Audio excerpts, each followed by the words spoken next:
नाशिक नगरी जी हनुमंतरायाची आपली जन्मभूमी आहे, तर त्या हनुमंत नगरीत जे आयोजक आहेत बलाढ्य हनुमंतासारखे, आणि हनुमंतांनी काय केलं, जर हनुमंतच नसते तर रामायण घडलं नसतं, अशी नाशिकची सर्व कंपनी. आज शिक्षक दिन आहे. सर्वात पहिले शिक्षक दिन, भारताचे सर्वात पहिलेचे शिक्षक वंदनीय महात्माजी फुले आणि त्यांच्या सौभाग्यवती मिसेस फुले. त्याच्यानंतर महाराष्ट्र हिंदवी स्वराज्याचे संस्थापक छत्रपती शिवाजी महाराज, भारतीय घटनेचे शिल्पकार डॉक्टर बाबासाहेब आंबेडकर, वैराग्यमूर्ती गाडगे महाराज आणि वंदनीय राष्ट्रसंत तुकडोजी महाराज यांना सगळ्यांना नमन करून, आणि या वीर सावरकर, स्वातंत्र्यवीर वीर सावरकरांच्या जन्मभूमीत उपस्थित असलेल्या सर्व माझ्या बांधवांनो, कोरडे साहेब बोलले, पेटकर साहेब बोलले, तर मला एक ते भजन आहे आणि ते कुठे साहेबच ना, तर त्यांच्या बोलण्यावरून मला असं वाटलं की ते वंदनीय राष्ट्रसंतांचं एक मला गाणं आठवलं याचं, की अग्नी भडकला युद्धाचा तू आळशी होऊ न बसे, तरुण असोनी रक्त न उसळे, नवजवान तुझं मनू कसे. त्याच्यामुळे काय झालेलं आता की आपण बहुतेक 40-45च्या मधातले सगळे असणार इथे, एखादाच कोणी असेल, बहुतेक 40 पर्यंतच असतील सगळे ॲव्हरेज एज. त्याच्यामध्ये तुकडोजी महाराजांनी अजून एक वाक्य म्हटलेलं आहे की लाव छातीला माती, उभा हो सैन्यामध्ये भरती व्हाया, देशासाठी धर्मासाठी अर्पण कर तुझी छाया, मेला तरी तू शहीद होशी, कीर्ती तुझी देशावरती, जिंकलास तू वीर म्हणून पदवी देतील राष्ट्रपती. सिंहासम ही छाती तुझी अन पोलादासम हात तुझे, बिजली सम ललकार तुझी ही तोफ बॉम्ब करी हात तुझे. या भारत देशाचे तुझवर कर्ज असे ऋषी ऋणाचे, तरुणी असोनी रक्त न उसळे, नवजवान तुझं म्हणू कसे. आजच्या या कार्यक्रमामध्ये सगळ्या लोकांनी जे काही पॉइंट मांडले अतिशय योग्य पॉइंट या लाफाच्या माध्यमातून आपण पूर्ण महाराष्ट्रामध्ये पसरवायचे आहेत. आयोजकांनी मला म्हटलं की ते उपस्थिती फार कमी आहे, तर मी म्हणतो उपस्थिती प्रमाणापेक्षा जास्त आहे. कोणी म्हटलं तुम्हाला उपस्थिती कमी आहे? छत्रपती शिवाजी महाराजांनी जेव्हा राज्याभिषेक म्हणजे काय म्हणतात ते सुरुवात केली होती, किती जण होते त्यांच्यासोबत? तसंच आपलं हे सुरुवात होत असते. सुरुवात ही अशीच होत असते. सुरुवात ही क्वालिटीनी होते, क्वांटिटीनी होत नाही.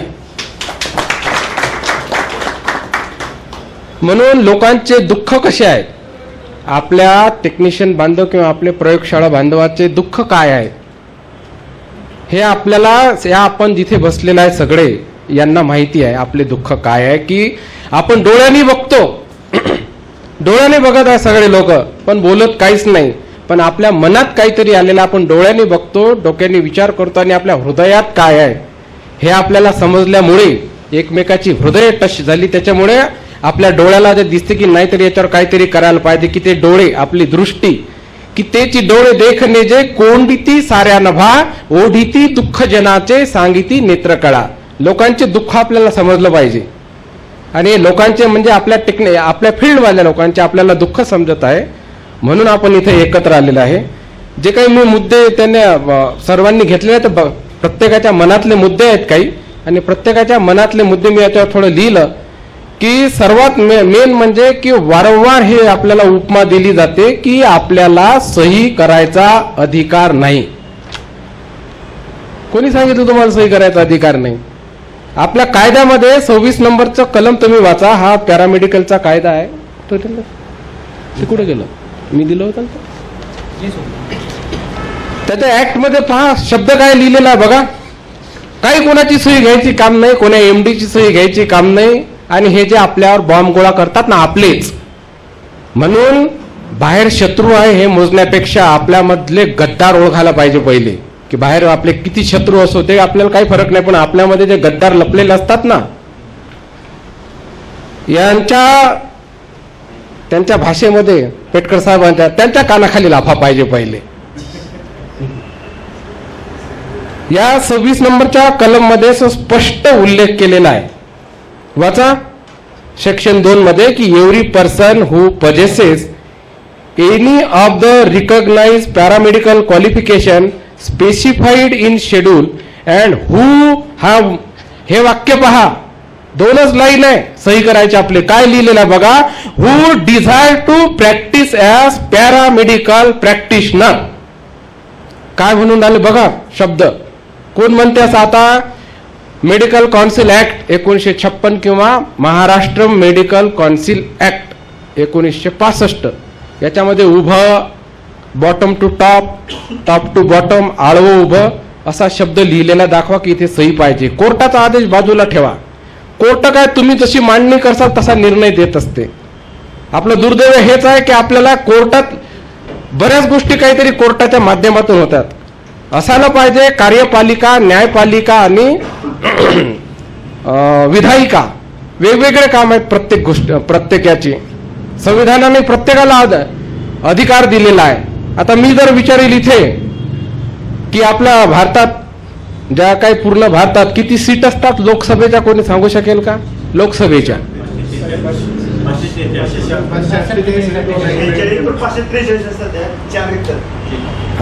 का बरं दिखताय? ह्या बेसिक गोष्टी याच्यासाठी की आपल्याला माहिती पाहिजे. 545 सीट आहे, पण 545 पैकी 545 वर निवडणूक होते का लोकसभेची? का 2 कुठे गेल्या? बरोबर. आता अँग्लो इंडियन म्हणजे काय? सुरुवात इथून मी याच्यासाठी बोलतो, परदेशी आहेत पण भारताचे नागरिक इथे इंग्रज राहत होते आपल्या देशामध्ये, आणि आपल्या त्यांचे कोणाशी आपल्या भारतीय मुलाशी मुलीशी मुलाचं प्रेम होत होतं. त्याच्यातून जे उत्पत्ती झालेली आहे, त्याच्यातून जे निर्माण झालेले आहेत लोक ते अँग्लो इंडियन. परंतु त्यांनी त्यांच्यासाठी तो कायदा व्यवस्थित बनवून ठेवला. किती संख्या पूर्ण भारतात अँग्लो इंडियनची 2011 नुसार किती अंदाजे? 262 लोक आहे आणि 262ला 2 जागा.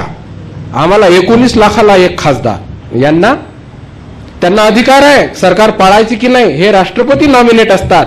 महाराष्ट्रात किती जागा आहे विधानसभेच्या?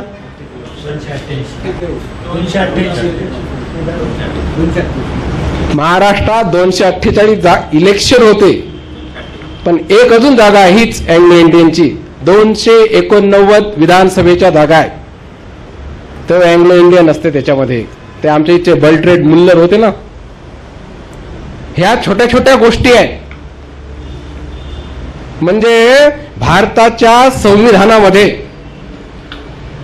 अनुच्छेद 333 मध्ये हे सर्वात पहिले कापून टाकायला पाहिजे सेंट्रल गव्हर्नमेंटने. त्याच्यात हे लिहिलेलं आहे. 333 म्हणतात त्याला. अशा छोट्या छोट्या गोष्टीमुळे काय आहे, जी गोष्ट माहिती लोकांपर्यंत पोहोचत नाही, लोकांना या गोष्टीबद्दल माहिती द्यायला पाहिजे, ते काही आपल्या देशात काही होत नाही.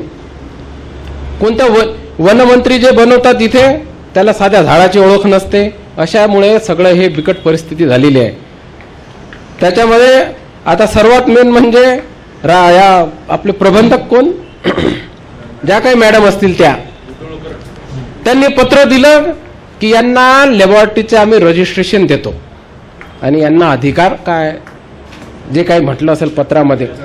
सर्वात गोंधळ तिथे झालेला आहे आणि त्या सर्वात गोंधळामुळे हे सगळे आता केस टाकली ना यांनी, त्या एका पत्राच्या माध्यमातून टाकलेले. हे आता टाकलेले नागपूर बेंचमध्ये. ते या कायद्याला चॅलेंज करू नाही शकत. कायदा हा अधिकार दिलेला असते, राज्य घटनेचा अधिकार आहे कायदा बनवायचा. हा मोडायचा हा कोर्टही आदेश देऊ नाही शकत याच्यावर. परंतु एका पत्रावर चॅलेंज केलेला आहे त्यांनी. मग अशा पत्रावर चॅलेंज करणाऱ्या असे कोणत्याही व्यक्तीला त्या चेअरवर बसवलं, ही कोणाची जबाबदारी असते? ही मेंबरची जबाबदारी असते. एक तरी मेंबर बोलतात का? नाही बोलत. म्हणून त्या एका पत्रामुळे सगळं वाया गेलेलं आहे. आता एमडी सोबत असणारे पदाधिकारी आहेत तिथे बसे, ज्यांनी एमडी ठेवलेला आहे ते पदाधिकारी एमडीच्या विरोधात बोलतील का? सर्वात मेन ते असे पदाधिकारी तिथं असल्यामुळे. आणि आता त्या दिवशी तू ते हे कोणतं गाव आहे तर विटाला आम्ही त्या दिवशी फोन लावला, काय त्यांचं नाव मला माहित नाही कोण आहे ते, तिथं पॅरामेडिकलचे असे इन्स्टिट्यूट आहे. नाही दुसरे आहे ते नाही. तिथे इन्स्टिट्यूट मध्ये पूर्णच्या पूर्ण आम्ही त्यांना विचारले की बा रे बा हे कसं काय, तू काय देतं? तो इतकी उडवाउडीची उत्तर दिले की आता तुमच्या पॅरामेडिकल काउन्सिलला स्टे आला. हे तर नवीनच ऐकलं मी. ते धनंजय कुलकर्णींनी राजीनामा दिला, त्याच्यामुळे असं झालं. आता हे 2-4 वर्ष तसं होते, म्हणून तुम्ही हा कोर्स करा, फायद्याचं ठरेल. सर्वात पहिले म्हणजे हे जे पीक आहे ना येणारं गांजा रुपी वाफुई रुपी, हे जे पीक आहे की नाही आता बोगस इन्स्टिट्यूट, ह्या सगळ्यात पहिले प्रहार इथं पाहिजे लाफाचा.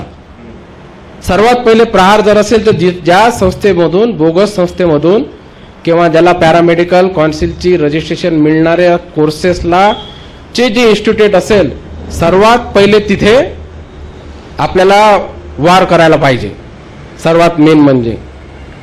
त्याच्यानंतर आता बरेच लोकांशी मी संपर्क केला होता की इथे यायचं, तर तुम्हाला आम्ही विदर्भाचे बरेच लोक आले असते, पण विदर्भात आमच्या पोळ्याला खूप महत्व आहे. आणि आज तर एक बैलाचा मोठा कार्यक्रम असते संध्याकाळच्या वेळेस, त्याच्यामुळे ते बरेच लोक आले नाही. पण नाशिकची आता झालेली मीटिंग, दुसरी मीटिंग जे होईल ते विदर्भातच आपण घेऊ.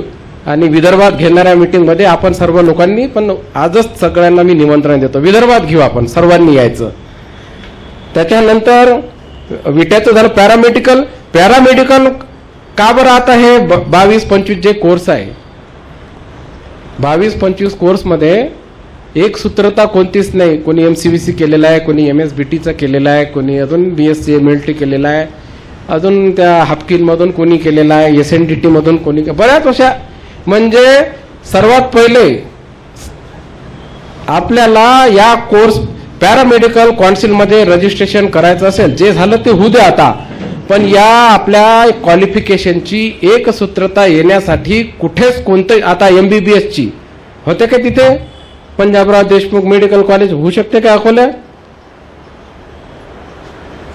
मेडिकल कॉलेजचे जसे MBBS झालेले जे विद्यार्थी आहेत, हे जसे त्यांना मेडिकल काउन्सिल रजिस्ट्रेशन देते, तसेच आपले जितके काही कोर्स आहे याच्या नंतरचे राहतील, त्याच्यासाठी आपण शासनाला निवेदन देऊन सांगायला पाहिजे की एक सूत्रता आणण्यासाठी हे सगळे कोण, मग MSBT असो, MCVC असो, जे काही असतील कॉलेजमध्ये, PGD MLT YCMO असेल, यांना एक सूत्रता आणण्यासाठी हे सगळे कोर्स तुम्ही MUHS कडे हस्तांतरित करा, तेव्हा त्याच्यात असूत्रता येते, एक सूत्रता येते. आणि MH मधून असलेलाच असेल तरच तुम्ही त्याला रजिस्ट्रेशन द्या. म्हणजे हे सोपं होते पॅरामेडिकल काउन्सिलचं. हे गडबड का होत आहे? कोणी त्या बोर्डातून केलं तिथं औरंगाबादून ते येत नाही, YCM मधून त्याचं ते येत नाही. MSBT मध्ये मला त्रास झाला, रेकॉर्डच नाही, काळा लावली फाईल तिथे बसून ठेवतात. जसे मोदीला संरक्षण नाही त्याच्यापेक्षा जास्त तिथे संरक्षण आहे. जाऊन बघा MSBT मध्ये, जाऊच देत नाही आतमध्ये. सामान्य माणसांनी म्हणजे करायचा प्रश्न काय? प्रजा ही या देशाची राजा आहे, त्या राजाचेच काय हाल आहे या देशात. अधिकारी सगळे बसलेले आहे, त्या अधिकाऱ्यांना याच्यातलं काही समजत नाही. अधिकारी अधिकाऱ्याचं काम करते, पण ते काही जमत नाही. संघटनेविषयीचा विषय आला होता. प्रत्येकाला आपापली संघटना वाढवायचा, विस्तारित करायचा अधिकार आहे, परंतु विस्तारित करताना दुसऱ्याला दाबून आपण किती मोठे आहो हे सांगितल्यापेक्षा दुसऱ्याला सोबत घेऊन जर आपण काम केलं तर आपण मोठं होत असतो. दुसऱ्याला कोणी दाबून मोठं होत नसते, कोणाला शिवी दिल्याने आपण मोठा होत नाही. उलट आपली ती मानसिकता समजून येते लोकांना हा कसा आहे. आता कोणीतरी विषय काढला होता ते ब्रिज कोर्सचं मी पहिलेपासून सांगत आहे की ते जे काही जे प्रायव्हेटवाले असतील नसतील जे काही असतील, आता कोणाला वाटते कोणते संसार उद्ध्वस्त व्हायला नको. संसार नाही उद्ध्वस्त होत. संसार उद्ध्वस्त कशात? मग तर आपण एखादा गँगस्टर पकडला तर जाऊ द्या बा, त्याचा संसार उघड्यावर येईल. म्हणजे मग त्याला सोडून द्यायचं असते का? कायद्याच्या विरोधात या कायद्यामध्ये शेड्यूलमध्ये नसणाऱ्या लोकांना कोणतीच मदत करायला पाहिजे नाही. जे शेड्यूलमध्ये असतील त्यांच्यासाठी आपण अर्ध्या रात्री जायचं, जे शेड्यूलमध्ये नसतील त्यांना त्यांच्यावर उलट त्यांची तक्रार करायची. जर असं जर झालं तरच आपल्या लाफाचा काहीतरी उद्देश साध्य होईल, नाही तर मग काहीच नाही. ही संघटना ती संघटना ह्या काही नाही. लाफा आपल्याला याच्या सगळे जे समविचारी लोक आपण इथं बसलेले आहे आणि इतक्या दूरून याच्यासाठी आले आणि मोठ्या संख्येने आले. विशेष म्हणजे होत असते, सुरुवात आहे, सुरुवात अशीच होत असते. लॅबॉरेटरी टाकल्यानंतर 5व्या दिवशी माझ्याकडे पेशंट आला. 23 फेब्रुवारी गाडगेबाबाच्या जयंतीच्या दिवशी लॅबॉरेटरी टाकली. पेशंट 28 फेब्रुवारीला आला पहिला 97 मध्ये. 6,400 रुपये मला, मी त्या 3 महिने 21 दिवसच नोकरी केली गव्हर्नमेंट मेडिकल कॉलेज अकोल्यामध्ये. लागला होता माझा नंबर पण मला ती सोडायची होती. CS सोबत थोडीशी हे झाली होती तर घरचे मला सोडू देत नव्हते की नोकरी सोडू नको.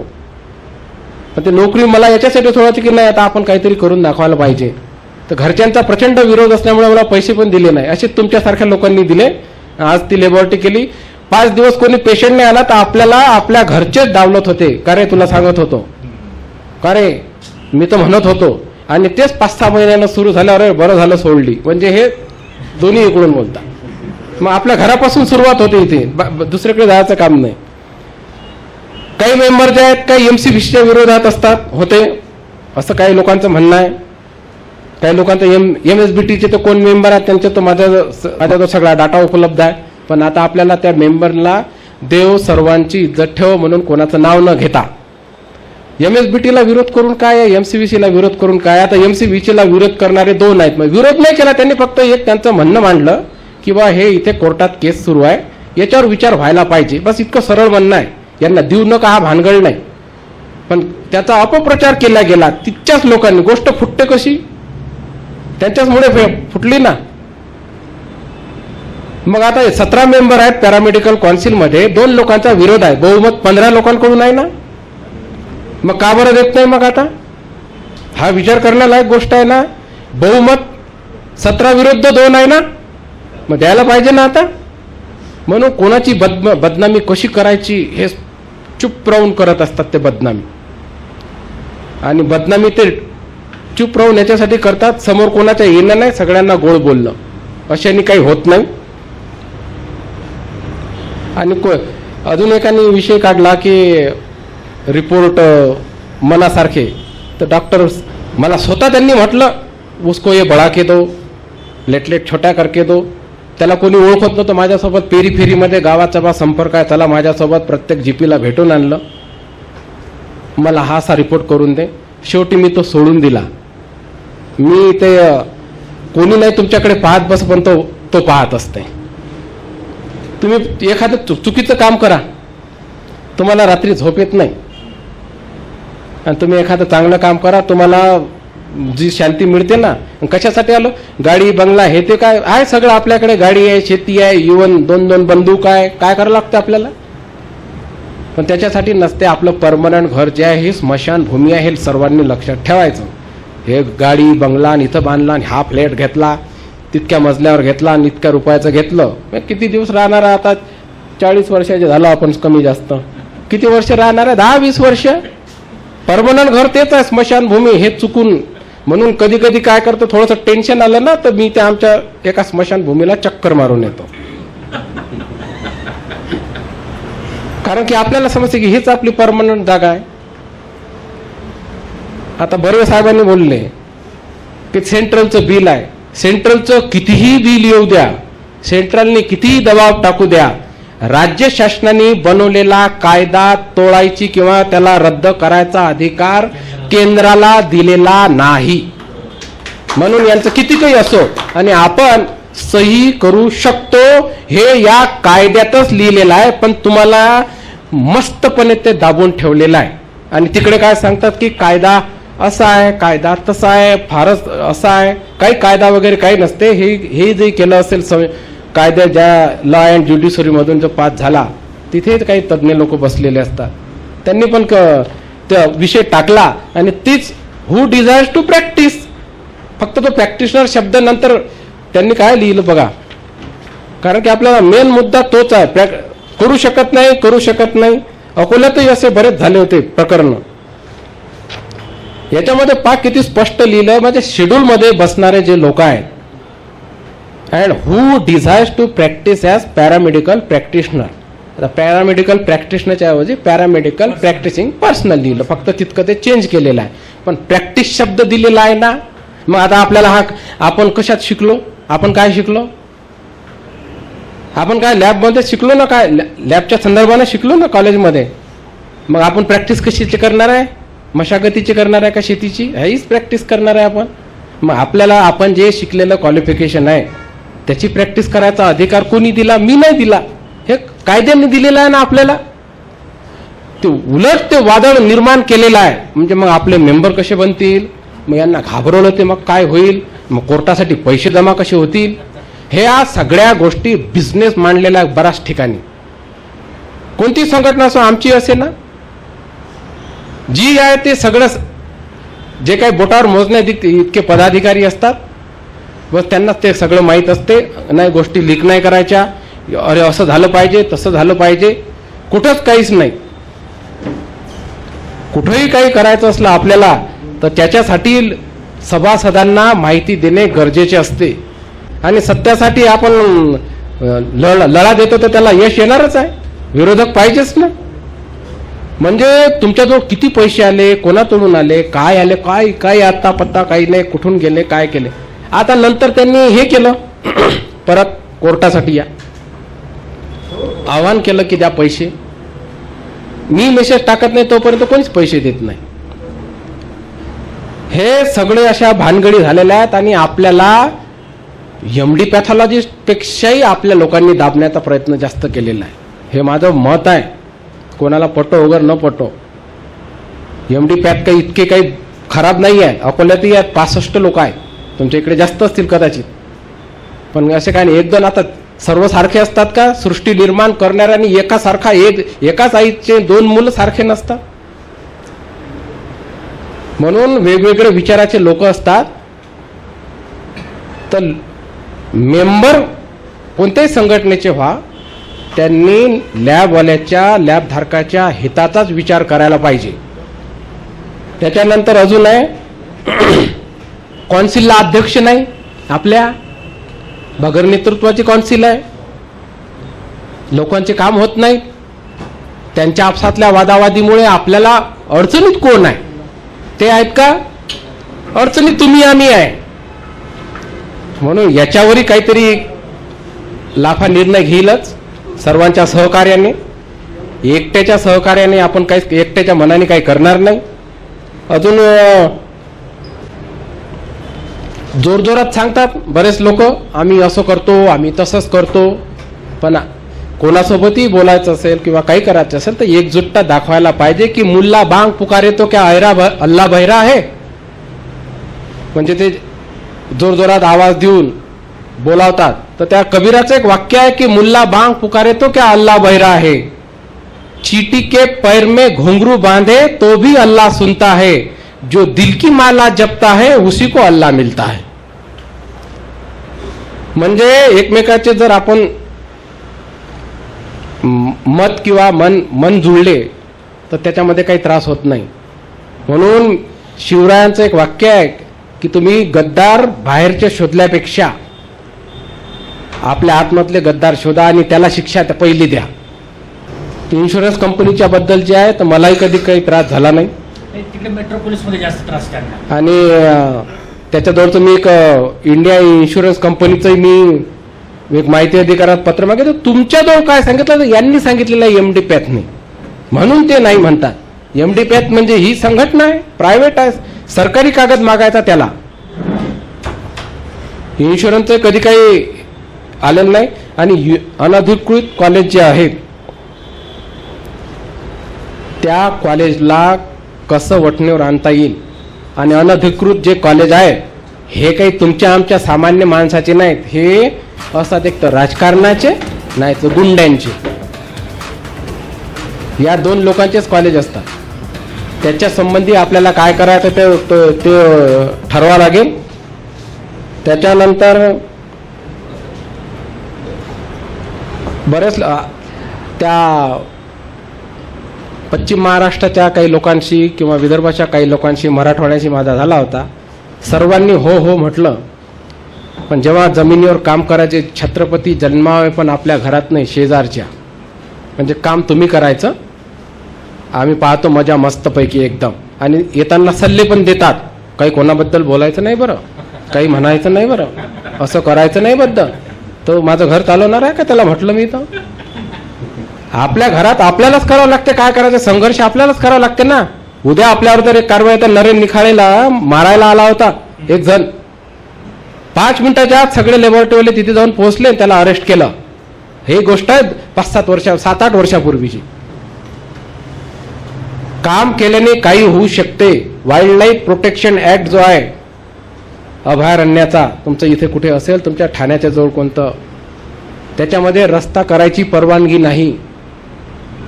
आणि मला चॅलेंज केले होते आमच्या गावकऱ्यांनी की कुठेही जा रस्ता होत नाही.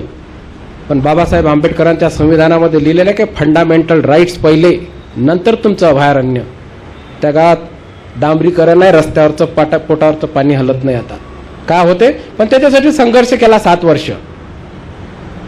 अधिकाऱ्याजवळ हे कुठं द्यावं लागतात जास्त गोष्टी राजकारणापेक्षा. आणि मी तर एक सजेशन देईल किंवा आपण सर्व मिळून करू, आपापल्या विभागात जो कोणी आमदार आहे महाराष्ट्रात विधानमंडळाच्या असेंब्लीमध्ये, प्रत्येकाला लाफामार्फत एक प्रत देऊ. म्हणजे यांच्या डोक्यात असं घुसलं पाहिजे लाफा म्हणजे काय, लाफा म्हणजे काय. प्रत्येक आमदारा जवळ जर दिलं पत्र, आता माझ्या जिल्ह्यात 5 आमदार आहेत, मी त्यांच्याशी बोलू शकतो. 4 तर BJPचे आहे, एक शिवसेनेचा आहे. मी त्यांच्याजवळ जाऊन आपण कागद देऊ शकतो. त्यांच्याजवळ गेल्यानंतरच त्याच्यावर काहीतरी विचार होईल. आणि हे जे अधिकारी आहेत ना मंत्रालयातले, याच्यावरही थोडाफार वॉच पाहिजे. कॉन्सिलरवर काहीतरी वॉच पाहिजे.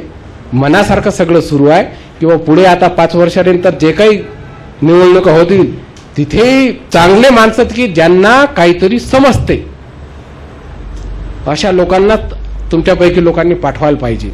तरच ते काहीतरी त्याच्यावरून काहीतरी तोडगा निघेल.